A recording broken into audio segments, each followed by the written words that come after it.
प्रसाद केसी लुम्बिनीको मुख्यमन्त्रीमा नियुक्त। केसीद्वारा 7 सदस्यीय मन्त्री परिषद विस्तार। लुम्बिनी प्रदेशको मुख्यमन्त्रीमा कुलप्रसाद केसी नियुक्त भएका छन्। प्रदेश प्रमुख अमिक शेरचनले संविधानको धारा 168 को 2 बमोजिम सरकारमा दावी गरेको नेकपा माओवादी केन्द्रका संसदीय दलका नेता केसीलाई मुख्यमन्त्रीमा नियुक्त गरेका हुन्। केसीलाई नेपाली कांग्रेस, माओवादी केन्द्र, जनता समाजवादी पार्टी र राष्ट्रिय जनमोर्चाको गठबन्धनको समर्थन रहेको थियो। बिहीबार निर्धारित समयमा केसी एकजनाको मात्रै मुख्यमन्त्रीका प्रस्ताव दर्ता भएको थियो। गठबन्धनले बिहीबार नै उनलाई मुख्यमन्त्री बनाउन प्रस्ताव पेश गरेको थियो। सोही प्रस्ताव अनुसार 41 सांसदको समर्थनमा केसी मुख्यमन्त्री बनेका हुन्। मुख्यमन्त्री केसी रोल्पा क्षेत्र नम्बर 1 को कबाट निर्वाचित भएका हुन्। प्रदेश प्रमुख शेरचनले दिएको समय अवधिसम्म केसीको मात्र माग दावी परेपछि संविधानको धारा 168 को उपधारा 2 बमोजिम मुख्यमन्त्रीमा केसीलाई नियुक्त गरेका हुन्। मुख्यमन्त्रीमा नियुक्त भएका केसीले 30 दिनभित्र प्रदेश सभामा विश्वासको मत लिनुपर्छ। केसीले आउँदो 2 फागुनसम्म लुम्बिनी प्रदेशको नेतृत्व सम्हाल्ने गरी नेपाली कांग्रेससँग सहमति भएको छ। सहमति अनुसार 2 फागुनपछि 8 महिना कांग्रेसका संसदीय दलका नेता वीरेन्द्र कनौडिया मुख्यमन्त्री बन्नेछन्। केसी यसअघि शंकर पोखरेल नेतृत्वको सरकारमा आन्तरिक मामिला तथा कानून मन्त्री थिए। सर्वोच्च अदालतले माओवादी केन्द्र र एमालेलाई पूर्वत अवस्थामा फर्काएपछि उनले 6 वैशाखमा राजीनामा दिएर पोखरेल विरुद्धको अविश्वासको प्रस्तावमा हस्ताक्षर गरेका थिए। इतरपक्ष महाधिवेशन भाड्न लागि परेको देउवा निकट जिल्ला सभापतिहरूको निष्कर्ष। मङ्सिरमा महाधिवेशन सार्ने नेतृत्वको तयारी।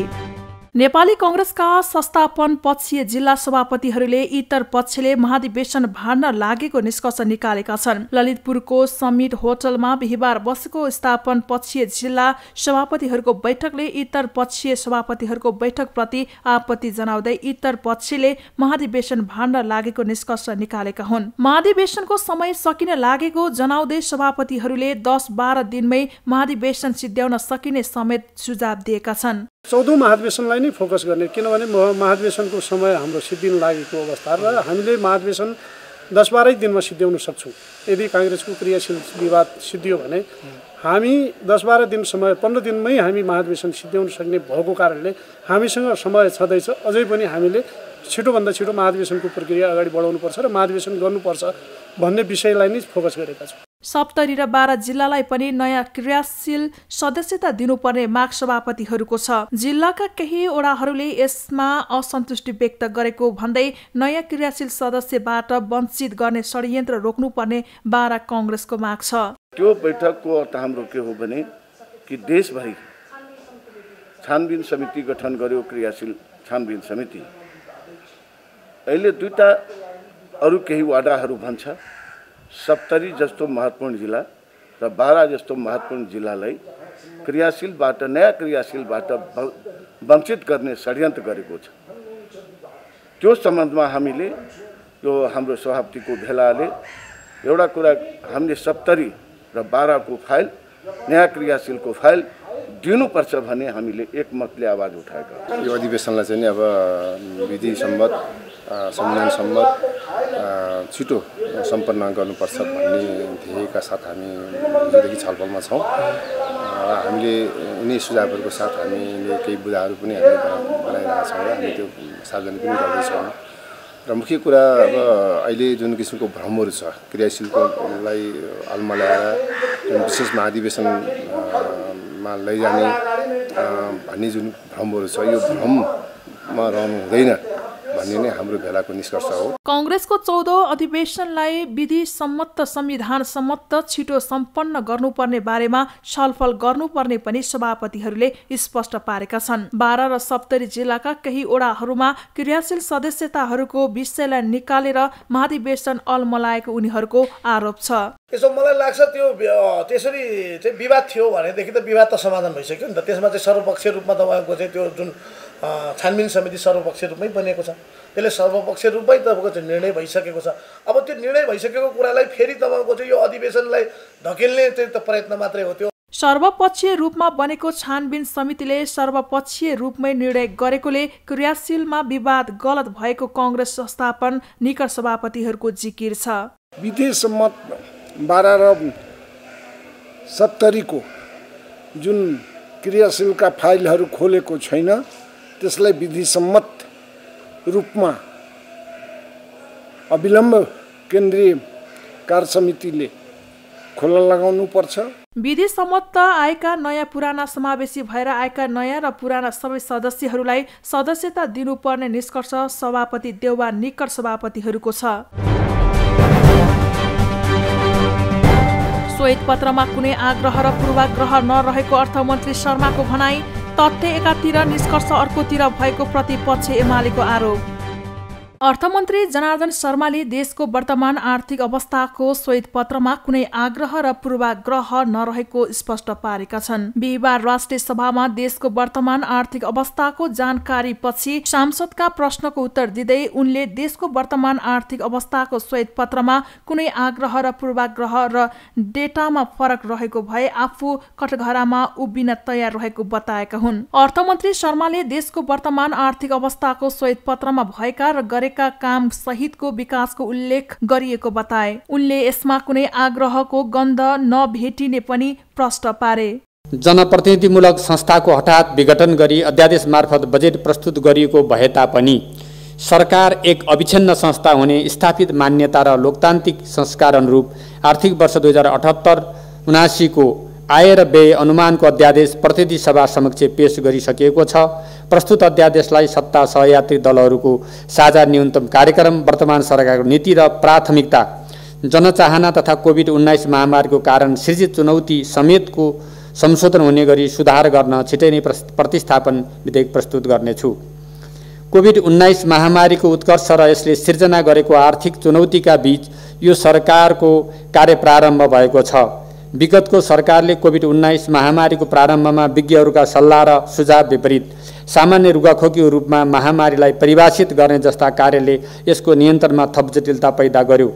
उनले जिम्मेवार भएर लोकतन्त्रलाई स्वीकार गर्ने भएकोले संसदमा बजेट प्रस्तुत गरिएको बताए। यसको निर्णय संसदले गर्ने अर्थमन्त्री शर्माले बताए। बजेटको बारेमा संशोधन, परिमार्जन र प्रतिस्थापन जस्ता कुरा संसदले गर्ने बताए। आग्रह र पूर्वाग्रहमा निकट र टाढाको नातामा वा गुट र अर्कोको नातामा यो सरकारले बजेट विनियोजन नगर्ने स्पष्ट पारे। मैले माथि उल्लेख गरेका अर्थतन्त्रका समग्र परिसूचकहरूमा सुधार ल्याई जनताको गुमेको आशा र विश्वास पुनर्स्थापित गर्नुपर्नेछ। सरकारी साधन स्रोतमाथिको दोहन रोक्ने, आर्थिक तथा वित्तीय अनुशासन कायम गरी सार्वजनिक खर्चलाई पुँजी निर्माण र सेवा प्रवाह सुधारमा केन्द्रित गर्ने र जनतामाथि पर्न गएको ऋणभार कम गराउँदै जान विशेष प्रयास गर्नुपर्ने देखिन्छ। यसका अतिरिक्त मुलुकको तुलनात्मक लाभको क्षेत्रहरूमा बढी लक्षित रही त्यसमध्येको विद्युत उत्पादन, व्यापार तथा आन्तरिक खपत बढाएर उत्पादनशील क्षेत्रलाई प्रवर्धन गर्दै आयात निर्यात बीचको खाडल कम गर्नेतर्फ जोड दिइनेछ। साथै कृषि क्षेत्रको आधुनिकीकरण गरी यसलाई प्रतिस्पर्धी र व्यावसायिक बनाउँदै कृषिजन्य एवं स्वदेशी स्रोत साधनको महत्तम उपयोगबाट लघु, साना तथा मझौला उद्योग व्यवसायको प्रवर्धन गरिनेछ भने स्वदेशी पुँजीसहित वैदेशिक लगानीलाई समेत आकर्षित गर्ने गरी ठूला उद्योगको विकासमा विशेष जोड दिइनेछ। उनले राष्ट्रिय गौरवका योजनाहरू निरन्तर रूपमा अघि बढिरहने बताउँदै उनले प्रदेशपालिकाका अधिकार मिच्ने गरी गरिएका निर्णयमा सुधार गर्ने धारणा व्यक्त गरे। उनले मानव सूचकाङ्क विकसित नभएका कर्णाली प्रदेश नम्बर 2 र सुदूरपश्चिमा प्रदेशमा विशेष महत्त्व दिइने बताए। राष्ट्रिय सभाको बिहिबारको बैठकमा शून्य समयमा बोल्दै सांसदहरूले समसामयिक विषयमा आफ्नो धारणा राखेका छन्। राष्ट्रिय सभा सदस्य अनिता देवकोटाले नेपाली कांग्रेसको सरकारले लिम्बियाधुरा लिपुले कालापानीको नेपाली भूमि फिर्ता गर्न माग गरेकी छन्। उनले विगतको सरकारले लिम्बियाधुरा लिपुले कालापानीको नेपाली भूमि बारे कूटनीतिक पहल नगरेकोले भूमि फिर्ता हुन नसकेको भन्दै यो सरकारले भूमि फिर्ता गर्नुपर्ने बताएकी हुन्। सम्माननीय अध्यक्षज्यू, लिम्पियाधुरा कालापानी लिपुलेक राष्ट्रिय समितिका साथ नक्सा जारी गर्यौं। विगतको सरकारले कूटनैतिक पहल नगरेका कारण भूमि फिर्ता हुन सकेन। म स्मरण गराउन चाहन्छु, सन् 2015 तत्कालीन प्रधानमन्त्री सुशील कोइरालाले लिपु भन्ज्याङलाई चीन र भारतले व्यापारी नाकाका रूपमा प्रयोग गर्न लागेपछि प्रोटेस्ट नोट पठाएर विरोध जनाउनु भएको थियो। त्यसैले यो सरकार नेपाली काङ्ग्रेसको सरकार हो। लिपुलेक, कालापानी र लिम्पियाधुराको जमिन फिर्ता ल्याउनको लागि कूटनैतिक संवादका माध्यमबाट त्यो सामर्थ्यताका साथ ल्याउन सक्छ भन्ने विश्वासका साथ ल्याउने पहल गरोस् भनेर म हार्दिक अनुरोध गर्न चाहन्छु। धन्यवाद। राष्ट्रिय सभा सदस्य इन्दु कडारियाले जनताले पाउने सामाजिक सुरक्षा भत्तामा विभेद भएको बताइन्। उनले सामाजिक सुरक्षा भत्ता दिँदा परिवारको आर्थिक सूचाङ्क हेरेर भत्ता दिनुपर्ने औलाइन्। नेपालमा जनताको बलद्वारा ठुलो सङ्घर्षपछि सामन्ती राजतन्त्रको अन्त्य भयो र गणतन्त्र स्थापना भयो। जनताको बल हक अधिकार सुनिश्चित गर्न संघीयता नै मौलिक हक र सामाजिक सुरक्षा भत्ताको व्यवस्था भयो। तर जनताले पाउने सामाजिक सुरक्षा भत्तामा विभेद भएको छ। दलित एवं एकल महिलालाई 60 वर्षमा भत्ता दिन्छ, तर जनजाति, आदिवासी वा अन्यलाई 70 वर्ष पुग्नुपर्ने बाध्यता छ। राष्ट्रिय सभा सदस्य उदय शर्मा पौडेलले पूर्व तयारी बिना राष्ट्रिय परीक्षा बोर्डले कक्षा 12 को परीक्षा स्थगित गरेको बताए। उनले परीक्षा एकाएक स्थगित हुँदा विद्यार्थीको मनोविज्ञानमा असर परेको बताए। विस्तृत अध्ययन बिना हतारमा परीक्षा स्थगित गर्न नहुने उनको तर्क थियो। पूर्व तयारी बिना राष्ट्रिय परीक्षा बोर्ड कक्षा 12 को परीक्षा स्थगित गरेको छ। जेठ महिनामै हुनुपर्ने परीक्षा कोरोनाकै कारण स्थगित भएको थियो। साउन 31 गतेदेखि सञ्चालन गर्ने परीक्षाको तयारीमा कक्षा 12 का करिब 4 लाख विद्यार्थी रहेका थिए। एकाएक परीक्षा स्थगित हुँदा विद्यार्थीहरू अन्नलमा परेका छन्। अन्तिम अवस्थामा निर्णायक तहमा बसेका व्यक्तिहरू CCMC लगायतले कुनै पनि विस्तृत अध्ययन बिना हठास परीक्षा स्थगन गर्नु उचित होइन। हाम्रा यस्ता निर्णयले लाखौं विद्यार्थीको मनोविज्ञानमा के असर पर्छ? राष्ट्रिय सभा सदस्य खिमलाल देवकोटाले 2/3 जनमतको कदर गर्न नसकेको नेकपा एमालेको सरकारले पार्टीका पुराना नेताहरूको मान मर्दन गरेको आरोप लगाए। उनले नेपाली भूमि दार्चुला हुँदै मानसरोवर जाने बाटो एकतर्फी हुँदै भारतले सन्माड गरिरहँदा पनि केही नबोलेको बारेमा जनतालाई उत्तर दिनुपर्ने बताए। माओवादी केन्द्रसँगको चुनावी तालमेल लगायतको कारणले ठुलो दल हुन सकेको एमालेको लागि आगामी चुनावी मुद्दा खासै छैन। बरु उल्टै करिब 2/3 वामपन्थी सहितको जनमतको कदर गर्न नसकेको, पार्टीका वरिष्ठ तथा पुराना नेताहरूको मानमर्दन गरेको, दलाल र नोकरसाहीहरूको पृष्ठपोषण गरेको, रहका प्रमुखलाई सिधै बालुवाटार छिराएको, नेपाली भूमि दार्चुला हुँदै मानसरोवर जाने बाटो एकतर्फी रूपमा भारतले निर्माण गरिरहँदा पनि केही नबोलेको, दुईपटक प्रतिनिधि सभाको घाँटी रेटेको, लोकतन्त्र र कानुनी राज्यको उपहास गरेको लगायतका दर्जनौं आरोपहरू जनतालाई जवाफ दिनुपर्ने हुन्छ। राष्ट्रिय सभा सदस्य कोमल ओलीले अहिलेसम्म शिक्षा मन्त्री नियुक्ति नहुनुले 4 लाख विद्यार्थीको भविष्य अन्यलमा परेको बताइन्। उनले शिक्षा मन्त्री नियुक्ति नहुनु भागवण्डा नमिलेर हो कि के हो भन्दै प्रधानमन्त्रीलाई प्रश्न समेत गरिन्। सामान्य अध्यक्ष महोदय मार्फत म प्रधानमन्त्रीज्यूलाई प्रश्न गर्न चाहन्छु। भागवण्डा नमिलेर हो कि शिक्षा मन्त्री अझै नियुक्त गर्नुभएको छैन, त्यसको प्रत्यक्ष असर शिक्षा क्षेत्रमा परेको छ। अहिले भन्दा बढी विद्यार्थीहरू लगभग 4,12,012 कक्षाका विद्यार्थीहरूले इक्जाममा बस्न पाएका छैनन्, जाँच दिन पाएका छैनन्। उनीहरूको पढाइ चाहिँ भइराखेको छ क्लास बढाएर, तर जाँच दिन पाएका छैनन्।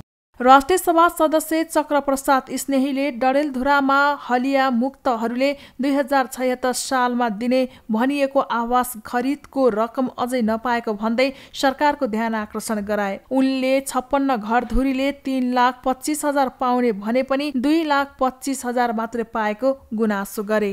डडेलधुरा जिल्लामा हलिया मुक्तहरू थिए। हलिया मुक्तहरूले 76 सालमा प्रत्येक व्यक्तिले जमिन खरिदका निमित्त 2,25,000 का हिसाबले पैसा पाए र तिनले आवास निर्माणका निमित्त जो 3,25,000 हो, तिनी 56 जना छन्। तिनीले अहिलेसम्म पैसा पाएका छैनन्। आज हाम्रो सदनमा अर्थमन्त्री पनि भएको हुनाले मैले अर्थमन्त्रीको पनि ध्यान आकर्षण गर्न चाहन्छु कि तिनी हलियाहरू हुन्। हलियाका घर निर्माणका निमित्त छुट्याउनु पर्ने अन्दाजी 2 करोड रुपियाँ छ। यो यथाशीघ्र छुट्याओस् भनेर अध्यक्ष मार्फत माग गर्दछु। धन्यवाद। राष्ट्रिय सभा सदस्य ठगेन्द्र प्रसाद पुरीले भू उपयोग ऐन 2076 पारित गरे पनि कार्यान्वयन नभएको गुनासो गरे। उनले उक्त ऐनलाई अविलम्ब कार्यान्वयनमा ल्याउन सरकारको ध्यान आकर्षण गराए। यो अहिले बाढी पहिरोले हामीले वर्षेनी नोक्सानी बेहोरिरहेका छौँ।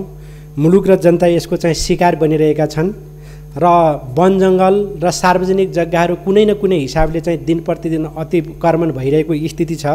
यसको दीर्घकालीन समाधानको लागि सङ्घीय संसदको प्रारम्भमा नै हामीले यो भू उपयोग ऐन 2076 पारित गरेका थियौँ र यो 2076 भाद्र 6 गते प्रमाणीकरण भएर कार्यान्वयनमा आइसकेको ऐन हो। राष्ट्रिय सभा सदस्य तारादेवी भट्टले कञ्चनपुरको भीमदत्त नगरपालिकामा मनलाग्दो शिक्षक नियुक्ति र सरुवा कार्य भइरहेको बताइन्। उनले शिक्षक सङ्घले अनसन बसेको 25 दिन पुग्दा समेत सरकारवाला निकायको ध्यान नगएको भन्दै त्यसको सत्य तथ्य बाहिर ल्याउन सरकारको ध्यान आकर्षण गराइन्। हालै प्राप्त सूचना अनुसार भीमदत्त नगरपालिका जुन मेरो नगरपालिका हो कञ्चनपुरमा नगर शिक्षा समितिले दरबन्दी मिलानको नाममा दरबन्दी मिलान कार्यविधि 2076 को नीति विधि विपरीत र नगरपालिकाले आफैले बनाएको कार्यदल संवाद समितिले दिएको प्रतिवेदन विपरीत छानी छानी शिक्षकसँग आबद्ध शिक्षकहरूलाई दुःख दिने नियतले सरुवा गर्ने, आफ्ना निकट व्यक्तिलाई नजिक ल्याउने, विद्यालय स्वीकृत गर्ने नाममा मापदण्ड नराखी प्रह बनाउने विरुद्धमा शिक्षक सङ्घले अनसन बसेको 24-25 दिन हुँदासम्म कुनै सुनवाई नगरेकोले समस्या समाधानमा कुनै चासो नदेखाएको हुँदा सोको सत्य तथ्य बुझी दुर्घटना नहोस् भन्ने जानकारी सम्मान्यज्यू मार्फत सम्बन्धित निकायमा पुगोस् भन्ने माग गर्दछु। धन्यवाद। जय नेपाल। उनले नगरपालिकाले बनाएको कार्यदल संवाद समितिले दिएको प्रतिवेदन विपरीत छानबिन शिक्षकलाई दुःख दिने गरेको आरोप समेत लगाइन्। एमाले अध्यक्ष ओलीको मानसिक अवस्था ठिक नभएको माओवादी सांसद यादवको आरोप। अमर्यादित शब्द प्रयोग गरेको भन्दै एमालेको आपत्ति। प्रतिनिधि सभा बैठकमा विपक्षी सांसदहरूले सरकारले कोरोना संक्रमण नियन्त्रणमा प्रभावकारी काम गर्न नसकेको आरोप लगाएका छन्। सांसद खगराज अधिकारीले स्वास्थ्य सेवा विभाग जस्तो विभागमा कनिष्ठलाई जिम्मेवारी दिएर स्वास्थ्य सेवा कसरी प्रभावकारी हुन्छ जिज्ञासा गर्नुभयो। त्यस्तै सांसद महेश बस्नेतले स्वास्थ्य मापदण्ड पूरा नगरी विद्यार्थीको परीक्षा किन लिने काम भइरहेको छ, किन त्यस्तो भयो जिज्ञासा राखे। विद्यार्थीहरूको परीक्षा स्वास्थ्य मापदण्ड पूरा नगरिकन किन लिइँदैछ, किन यस्तो भद्रौल गरिँदैछ, वैकल्पिक उपाय किन सोचिएन। खोपको लाइन जतिकै खोप लिने प्रमाणपत्र लिनेको लाइन पनि त्यत्तिकै छ, त्यसलाई सम्बोधन गर्नको निम्ति के योजना छ। विगतमा मेयरको घरमा खोप देखियो, काङ्ग्रेसको उपसभापतिको घरमा खोप देखियो, होटलमा खोप देखियो, यसलाई रोक्नको लागि के योजना बनाउनु भएको छ। पछिल्लो बेलामा धनकुटा काङ्ग्रेसको लेटर प्याडमा तपाईँ मन्त्री स्वयंले तोक लगाएर खोप पठाउनु भएको छ। यो बारेमा तपाईँसँग नैतिकताको प्रश्न उठ्छ कि उठ्दैन। अहिले 11,000 विद्यार्थीहरू MBS पढ्न चाहेका छन्। 1825 भन्दा बढी क्षमता हाम्रो छैन। 9,000 विद्यार्थी विदेश जान बाध्य छन्। 90 अर्बभन्दा बढी बजेट विदेश जाँदैछ। यो बारेमा तपाईँले विगतमा दिएका मेडिकल कलेजका सम्बोधनहरूलाई क्यान्सल गर्ने भन्दै हुनुहुन्छ। नयाँ मेडिकल कलेज खोल्नुपर्ने होइन र तपाईँ स्वास्थ्य माफियासँग मिल्नु भएको हो कि भन्ने प्रश्न छ, यो जवाफ दिनु होला। सांसद सूर्य प्रसाद पाठकले कोभिड खोप नेताको घरमा होटलमा उपलब्ध भइरहेको बारे प्रश्न पार्न राज्य मन्त्रीसँग आग्रह गरे। सांसद शेरबहादुर तामाङले पूर्व ती सरकारले गरेको कामको तथ्याङ्क ल्याउनु भन्दा नयाँ सरकारले गरेको कामको तथ्याङ्क सार्वजनिक गर्न माग गरे। सम्माननीय सभामुख मार्फत स्वास्थ्य राज्य मन्त्रीलाई धन्यवाद छ, विस्तृत रूपमा यहाँ व्याख्या राख्नुभयो। 1,08,60,170 खोप व्यवस्थापन गरेको भन्नुभयो। तपाईँको पालामा कति भयो र अघिल्लो सरकारको पालामा कति भयो तथ्याङ्क बताइदिन अनुरोध गर्छु। झन्डै 6,000 सिलिन्डरहरू थपिएको भन्नुभयो। तपाईँको पालामा कति थप्नु र अघिल्लो सरकारको पालामा कति थियो बताइदिनु होला। अर्को चाहिँ प्राइभेट अस्पतालमा कोभिडको उपचारका लागि निकै चर्को महसुल तिर्नुपर्ने, ढाडै सेकिएको बिरामीका परिवारहरू रोएको दर्दनाक अवस्था हामीले देखेका छौँ। त्यो सम्बन्धमा अनुगमन हुन्छ कि हुँदैन? अहिले कोभिडले सबभन्दा बढी सङ्क्रमण भएको ग्रामीण भेगमा सरकारले कुन नीति ल्याउँदैछ, या सहर र ग्रामीण एउटै नीति हो कि अस्पतालमा कसरी व्यवस्थापन गरिनेछ? अघिल्लो सरकारले निर्णय गरेको धौलागिरी अस्पतालमा अक्सिजन प्लान्ट स्थापना गर्ने भनेको चाहिँ कहिलेसम्म सम्पन्न हुन्छ र खोप लगाएर विद्यालयमा विद्यार्थी जाने वातावरण चाहिँ कहिले तयार गर्नुहुन्छ? किनभने विद्यार्थीहरूको 1.5-2 वर्ष भइसक्यो। त्यस कारणले अर्को चाहिँ मैले भन्न खोजेको खोप चाहिँ कहिले भैँसी व्यापारी लिएर हिँड्ने, कहिले होटलतिर पाइने, कहिले रेस्टुरेन्टतिर पाइने, कहिले नेताको घरमा पाइने, सबै ठाउँमा भनसुन चल्ते खोपमा पनि भनसुनै चल्न लागेको हो त स्वास्थ्य राज्यमा।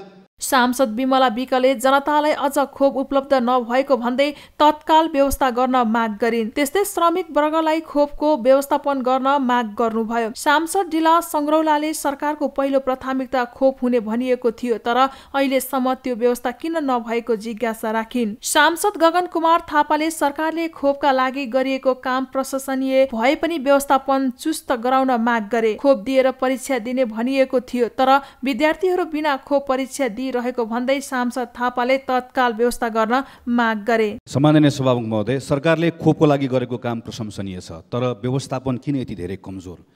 तेस्रो लहर भनिँदैछ, तर यो दोस्रो लहर कहिले सकिएको हो? तेस्रो लहर भन्ने कुराको त्यसको प्रमाणिक अध्ययन के हो? तेस्रो लहरमा बालबच्चालाई खतरा हुन्छ भनेर स्वास्थ्य मन्त्रालय भन्छ। स्वास्थ्य मन्त्रालय कुन अध्ययनको आधारमा भन्दैछ? कतै परीक्षा रोकिएको छ, कतै परीक्षा पछाडि सारिएको छ। खोप दिएर परीक्षा गर्ने भनिएको छ, परीक्षार्थीहरू परीक्षा दिन अहिले हलमा बस्नुपर्ने अवस्था छ। कोभिड पोजिटिभ भएका विद्यार्थीहरू हलमा बसेर परीक्षा दिइरहेको बेलामा यो घटनाको कारणले गर्दा सङ्क्रमण फैलियो भने यसको जिम्मेवारी कसले लिन्छ? हामी आइसियुको भेन्टिलेटरको सङ्ख्या गनिराख्छौँ, तर के सघन उपचारका निम्ति आइसियु र भेन्टिलेटर मात्रै पुग्छ? जनशक्तिको तयारी के छ? हाम्रो मन्त्रालयले कति जनशक्ति थप्दैछ?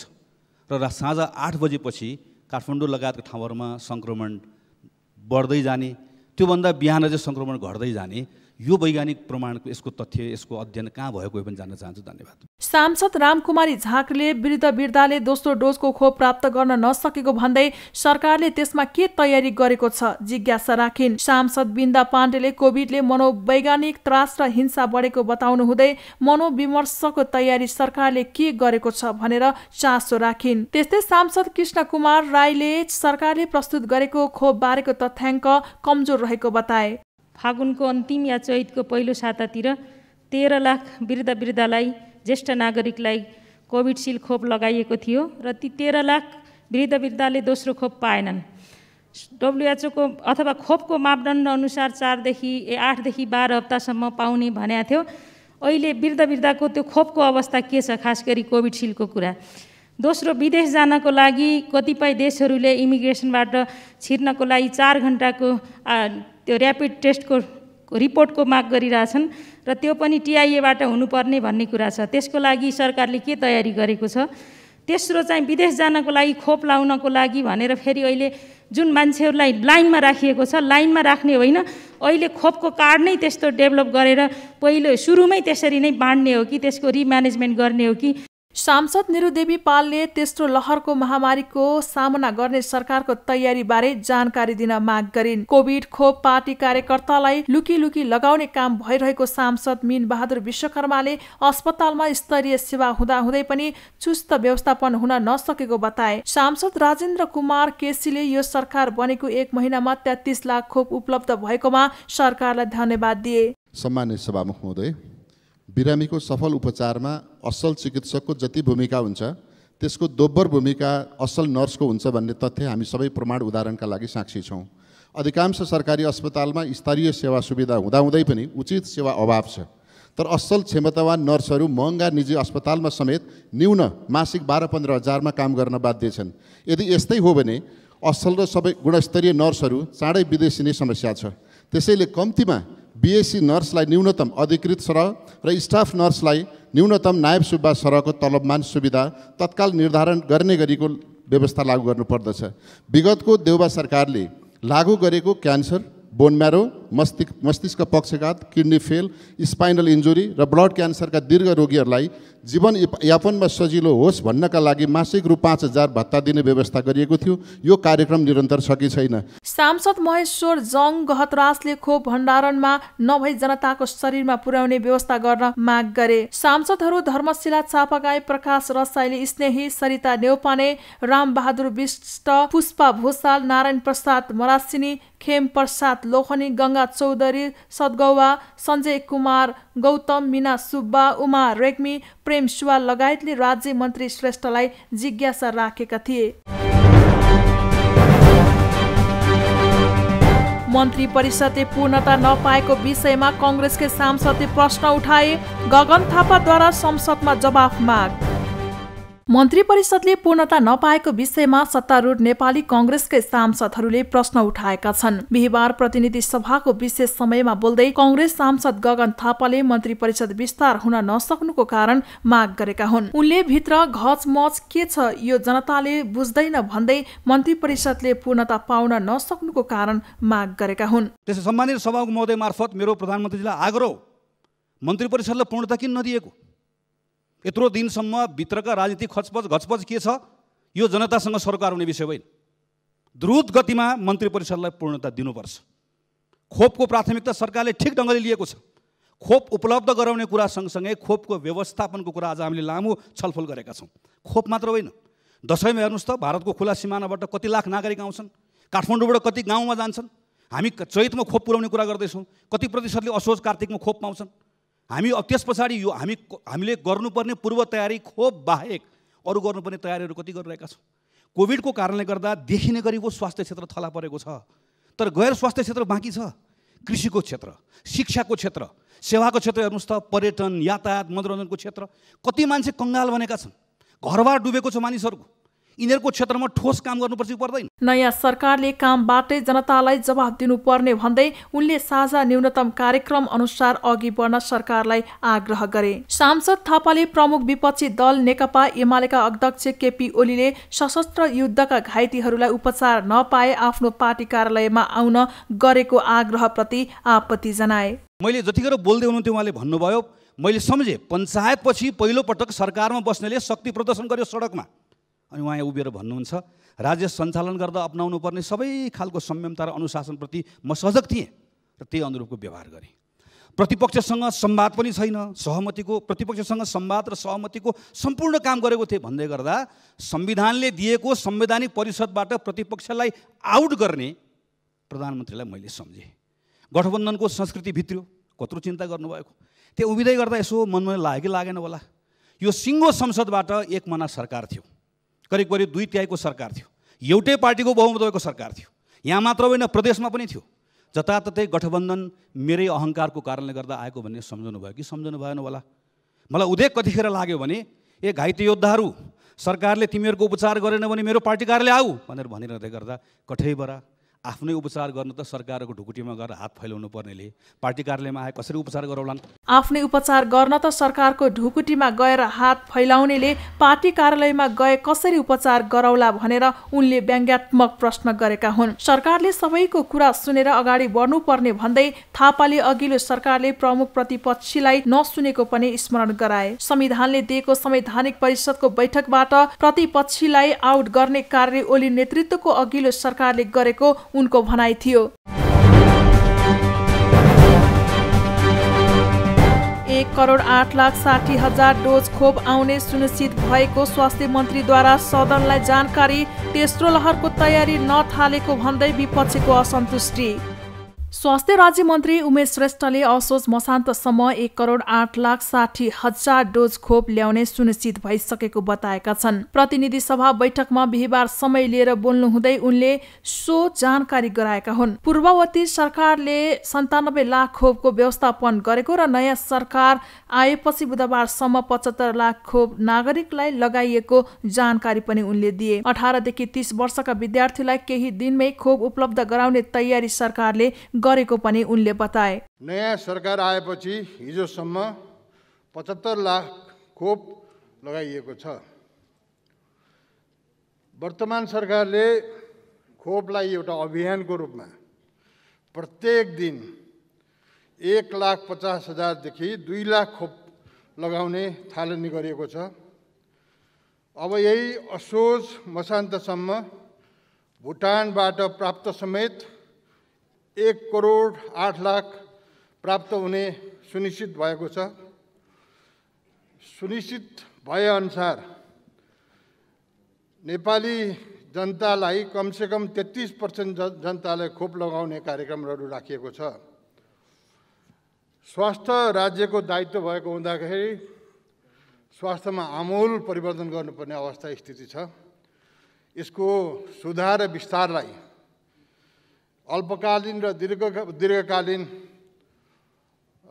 एउटा योजना बनाएर सदन समक्ष प्रस्तुत गर्ने जानकारी गराउन चाहन्छु।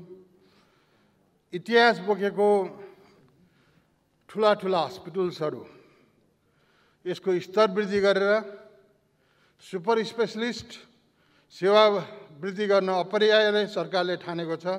स्वास्थ्य राज्यको दायित्व भएकाले यसमा आमूल परिवर्तन सहित सुधार गर्नुपर्ने आवश्यकता रहेको चर्चा गर्नुहुँदै स्वास्थ्य राज्यमन्त्री श्रेष्ठले गरिब जनताको स्वास्थ्यमा पहुँच बढाउन पर्याप्त दरबन्दी विस्तारको खाँचो रहेको उनले बताए। उमेर समूह र आर्थिक गतिविधि बढी हुने ठाउँमा खोपको उचित व्यवस्थापन गरिने उनले जानकारी दिए। अझै खोप व्यवस्थापनलाई सरकारले एउटा एज ग्रुप, अर्को इकोनोमिक एक्टिभिटिज हुने, जहाँ चाहिँ जनघनत्व बढी भएको, जहाँ सङ्क्रमणहरू धेरै भएको त्यस्ता ठाउँहरूमा खोपको विशेष व्यवस्था गरिनेछ। एउटा एज ग्रुप छुट्टै हो र इकोनोमिक एक्टिभिटिज अन्तर्गत श्रमिकदेखि लिएर त्यहाँ फ्रन्टलाइनमा काम गर्ने जे जति व्यक्तिहरू छन् तिनलाई पनि छुट्टै व्यवस्थापन गरेर इकोनोमिक एक्टिभिटिज हुन सक्ने प्राथमिकता दिइनेछ। सरकारले विशेष गरेर 15-16वटा जिल्ला ज्यादै नै यो सङ्क्रमित भएको हुँदाखेरि त्यस्ता अब आउने खोपहरूलाई विशेष व्यवस्था गरेर त्यो क्षेत्रमा चाहिँ खोपको विशेष व्यवस्था सरकारले गर्नेछ। आउँदो दिनमा निजी क्षेत्रको साझेदारीबाट अघि बढ्ने कार्यक्रम सरकारले ल्याउने जानकारी दिनुहुँदै स्वास्थ्य राज्यमन्त्री श्रेष्ठले विगत 19 महिनादेखि देश कोभिडको आक्रान्त भएकाले त्यो प्रतिकूलतालाई अन्त्य गरी जनजीवन सामान्य बनाउन सरकार लागि परेको बताइन्। गत एक हप्ताको आँकडा हेर्दा संक्रमण दर बढेकाले थप सतर्कताको खाँचो रहेको उनले बताए। अहिले 25% दरले संक्रमण दर बढिरहेको पनि उनले जानकारी दिए। आगामी आउँदो दिनहरूमा सरकारले निजी क्षेत्रको साझेदारीबाट अगाडि बढाउने कार्यक्रम ल्याउनेछ। निजी क्षेत्रका स्वास्थ्य सेवालाई नाफामुखी भन्दा सेवामुखी बन्न सरकारले प्रयत्न जारी राख्नेछ। सम्माननीय सभामुखज्यू, विगत 19 महिनादेखि कोभिड-19 को महामारीले आक्रान्त बनेको छ। महामारीको कारण देशमा आर्थिक सामाजिक असाधारण चुनौती सृजना भएको छन्। जनस्वास्थ्य सङ्कट, आर्थिक सङ्कटको प्रतिकूलता अन्त्य गरी जनजीवन सामान्य बनाउन सम्माननीय प्रधानमन्त्रीज्यूको नेतृत्वको सरकारले प्रमुख प्राथमिकता रहेको सम्माननीय सभामुख मार्फत गरिमामा यस सदनलाई जानकारी गराउन चाहन्छु। आगामी दिनमा प्राथमिकता अनुसार खोप उपलब्ध गराउने तयारी सरकारले गरेको पनि मन्त्री श्रेष्ठले बताए। त्यस्तै विद्यार्थीलाई पनि खोप लगाउने तयारी सरकारले गरेको उनले जानकारी दिए। देशभरि 96वटा प्रयोगशालाबाट PCR परीक्षण अहिले भइरहेको जानकारी दिँदै स्वास्थ्य राज्य मन्त्री श्रेष्ठले हालसम्म कुल जनसङ्ख्याको 13% को परीक्षण भइसकेको उनले बताए। विगत एक हप्ताको कोभिडको आँकडालाई हेर्दा फेरि कोभिडको सङ्क्रमण दर क्रमशः बढ्दै गइरहेको छ।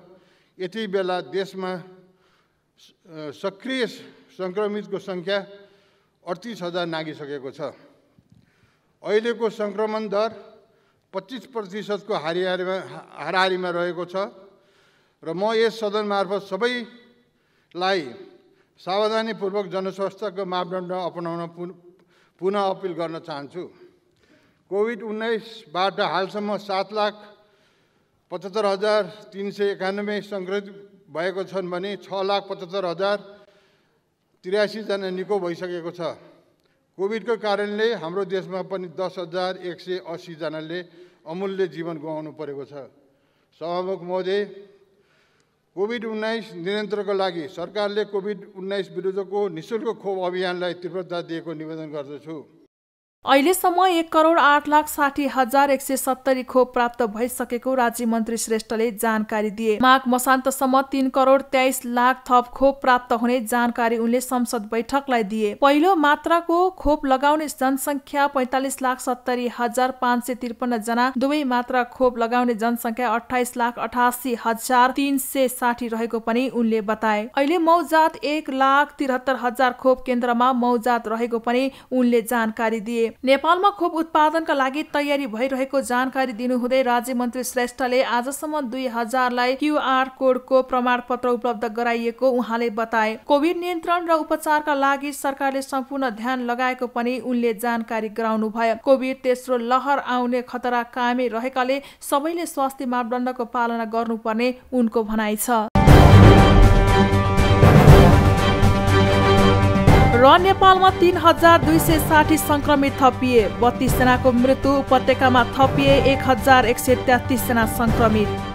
पछिल्लो 24 घण्टामा थप 3260 जनामा कोरोना भाइरसको संक्रमण पुष्टि भएको छ। 15462 जनामा कोरोना परीक्षण गर्दा PCR 2473 जना र एन्टिजेनमा 787 जनामा संक्रमण पुष्टि भएको हो। काठमाडौँ उपत्यकामा आज 1133 जना संक्रमित थपिएका छन्। काठमाडौँ जिल्लामा 811, ललितपुरमा 192 र भक्तपुरमा 130 जना संक्रमित थपिएका छन्। यो सँगै नेपालमा कोरोना संक्रमण हुनेको संख्या 7,25,769 पुगेको छ। त्यस्तै 2294 जना कोरोना संक्रमणबाट मुक्त भएका छन्। हालसम्म संक्रमित मध्ये 6,77,377 संक्रमण मुक्त भएका छन्। अहिलेसम्म 6,77,377 जना कोरोना मुक्त भएका छन्। हाल कोरोना निको हुने दर 93.3% रहेको छ भने देशभर सक्रिय संक्रमितको संख्या 38,180 रहेको छ। ती मध्ये 34,838 जना